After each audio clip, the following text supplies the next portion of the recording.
Jak do śliwach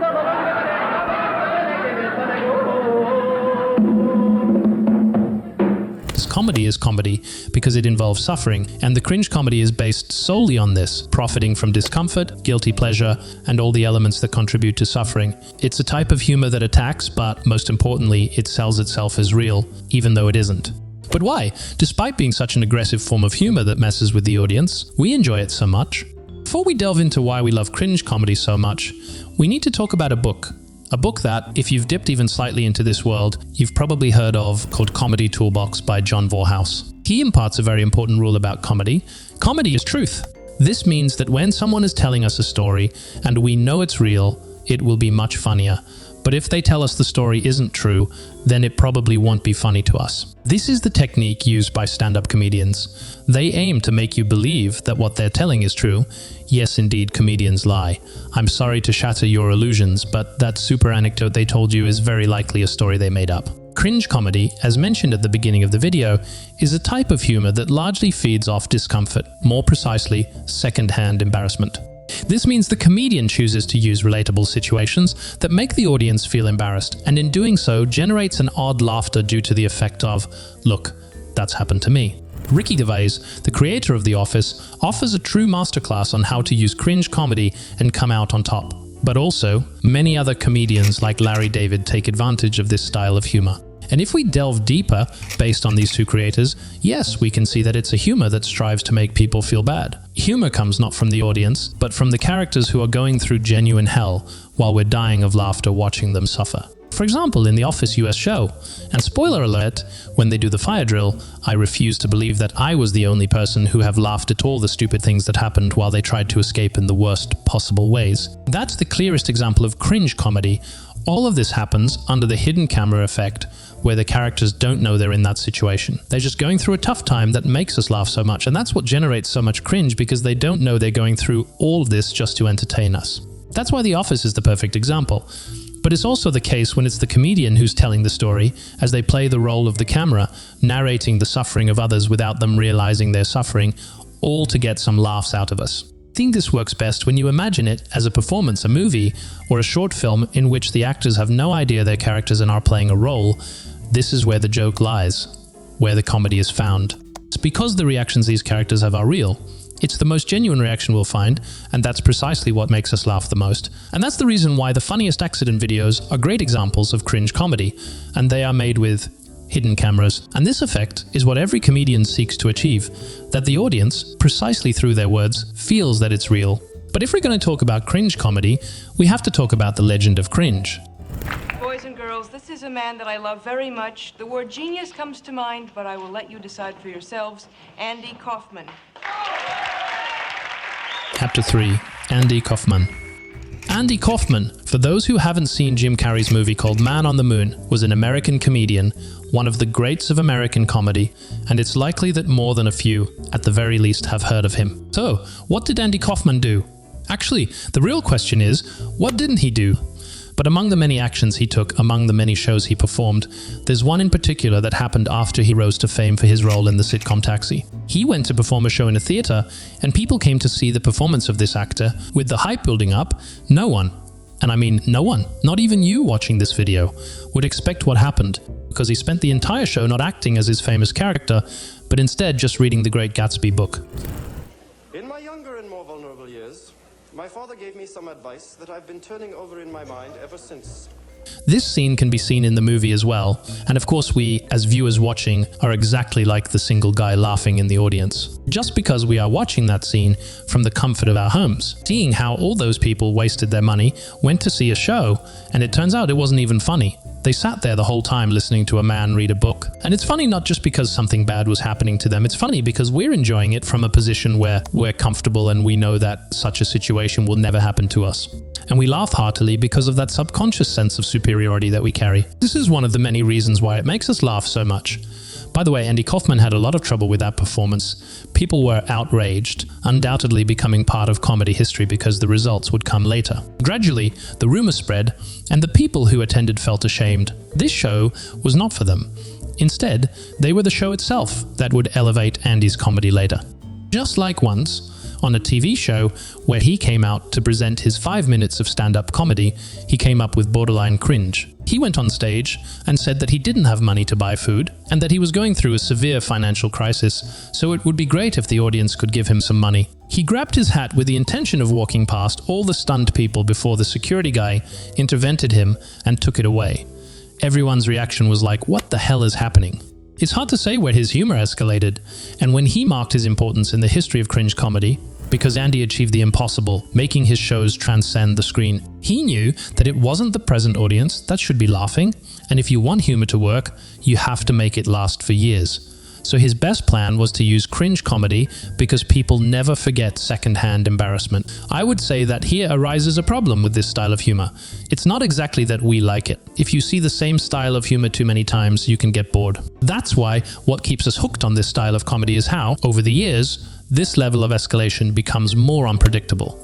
Andy Kaufman's career is precisely a living example. The man kept raising the bar with each situation, even going to the extent of inventing supporting characters. People, out of doubt and fear, thought he could be anyone. My God, even his death was insane. Because when he died, everyone thought it was actually a lie and that it was all part of a game, a performance, with the intention of making comedy. Well, there is still a debate if he really died, or one day he'll come out of it saying, "Just kidding." But this is what makes him part of the history of cringe comedy and ultimately an iconic figure of what it means and what it leads us to. Chapter 2. The history of cringe comedy. It is possible that you are thinking now, hey, it was chapter 3 before, why it is chapter 2 now? But in fact, there was no chapter 1 in the first place. It is just what cringe comedy means. You don't know how to feel about things that happen in the wrong order. But let's talk a bit about the origin. Cringe is something very old. Way too old. It comes a bit from slapstick, a style of physical comedy that we saw in old movies like Chaplin's. In Germany, they invented their own word that represents this better than anything. Schadenfreude, which means pleasure derived from the misfortune of others. These people came up with the word for the genre before us. You can tell they know.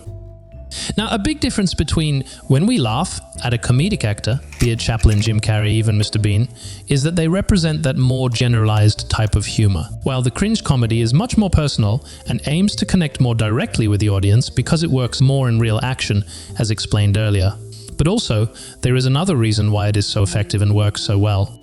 Chapter 4. Why we love it. Let's get a bit scientific. Now, as human beings, we are creatures designed to live in society. In theory, we are animals, but with a much more advanced system of interaction and a much better structured communicative model. This obviously makes us much more sensitive than the rest of the species in the animal kingdom, which in turn also experience certain emotions. But we take this sensitivity to the extreme as a species destined for communication. This leads us to experience emotions such as shame, humiliation, and cringing much more intensely. Over time, we have developed complex social etiquettes to facilitate our interactions. These systems, in turn, have shaped greater social sensitivity. This is where comedy cringe comes into play, taking advantage of this sensitivity.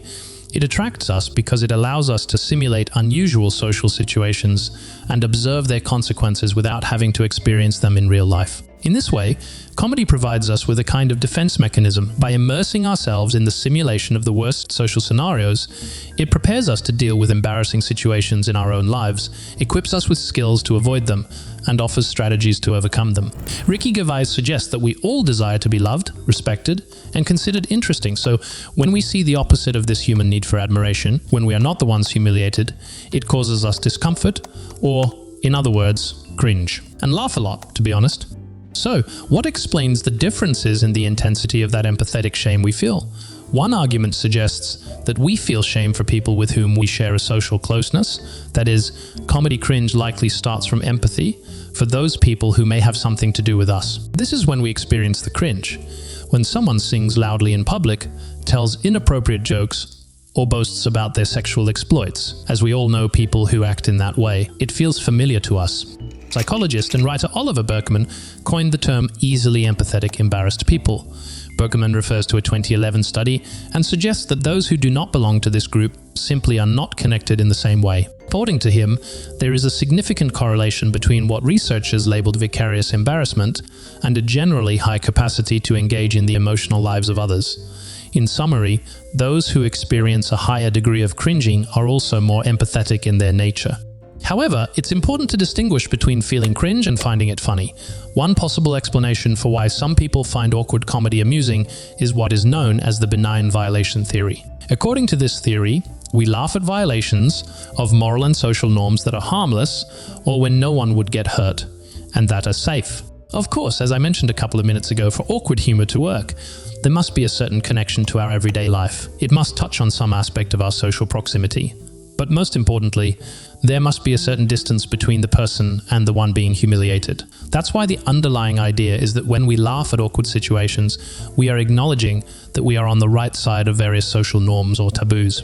When we laugh at an inappropriate, ignorant, or absurd comment, we are clearly on the defensive, because we know what the rules are and can identify when someone has broken them. Our laughter, in some way, eases our own social anxiety or feeling of insecurity. This explains why laughter in awkward comedy is different from other types of laughter. Often, cringe comedy can be very funny to some people, but it's always accompanied by a certain nervousness, a tension in the body, an increase in heart rate, and those involuntary sounds of "oh no." Even though it sounds strange, it's a sense of guilt that accompanies us at the same time. But understanding precisely why we are fascinated by it is complicated, because all of this is speculation and theories that could easily be debunked at any moment. Chapter 5. Not everyone loves it. Now, just because we have a great fascination with it, and most people find it funny, doesn't mean that everyone loves it. In fact, that's why the early seasons of The Office had a hard time establishing themselves and becoming so important. Many people would abandon the series as soon as they had the chance because they didn't share that sense of humor. This is due to how much empathy a person can have. If it's too high, they will put themselves in the other person's shoes. While it's true that empathy is one of the main drivers of cringe comedy, too much of it can kill the joke. In other words, it's not for everyone. That's why, even though it's a part of our lives and something many enjoy, it's inevitable that some people actually dislike it. Nevertheless, there are a greater number of factors that allow us to enjoy it, especially when it's in mass consumption. Just like in the great stand-up acts of Andy Kaufman, who took these concepts to the extreme, showing that people outside of those events would burst into laughter upon hearing about the experiences of those unfortunate souls who attended those shows. Cringe comedy is something that is, in one way or another, always present in our lives. It's something we love even when it's degrading, but without a doubt, we enjoy it like children eating candy. It's time to wrap it up. Stay cringe, get laughs everywhere, live longer, and let's spread the humor together.